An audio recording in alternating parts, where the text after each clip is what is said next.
We discussed whether India is going to be the next home for Apple after China. And a lot of that is playing up as far as Apple's grand plans for India is concerned. Absolutely, Shweta. So, yeah, I mean, we have known for a while that Apple has been fairly serious about making in India, manufacturing in India. Not manufacturing directly, but manufacturing through its contract manufacturers, which include the likes of Foxconn, Pegatron, Wistron. So, Apple is pretty clear that it wants to manufacture in India, and results of that vision are fairly clear. In fact, if you look at the data between last year and this year, Q2 last year, Apple had a very, very small share of India's smartphone export base. That has gone up to about 49% this year. So, almost half of all the smartphones made in India for the export market today are Apple iPhones.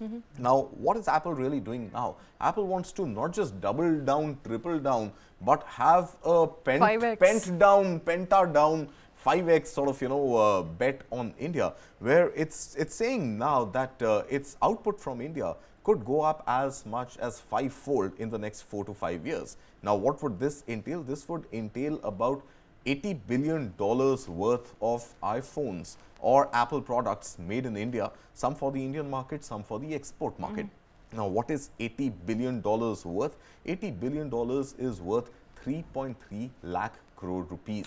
3.3 trillion rupees worth of Apple products will be made in factories in India and exported overseas as well as sold within India. Now, since you're talking about the iPhone 15, which hit the stores only on Friday, remember, out of the 4 models of iPhone 15 which have been launched, 2 are already getting made in India, which is the iPhone 15 and the iPhone 15 Plus. So, the Pro and the Pro Max are not being made in India yet, but the base iPhone 15 and the iPhone 15 Plus, the larger screen size phone, are both being made in India already. Now, along with this, Apple is also suggesting that AirPods could be manufactured in India starting as early as next year.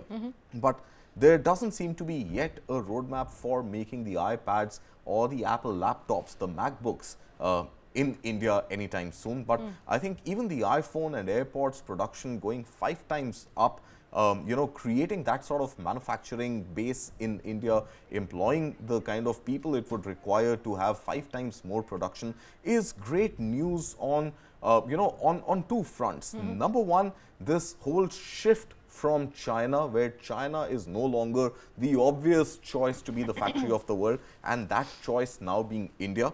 And second, I think India's own focus on diversifying the economy from a service-oriented economy to a manufacturing-oriented economy, seeing a large brand like Apple, an aspirational brand, a brand not known for compromising on quality, in fact placing a premium on quality, coming down and making in India and having a very clear roadmap for expansion in India, spells great news for India's overall manufacturing capability and the vision that was set out to diversify the economy out of services into manufacturing. And to perhaps push that manufacturing further.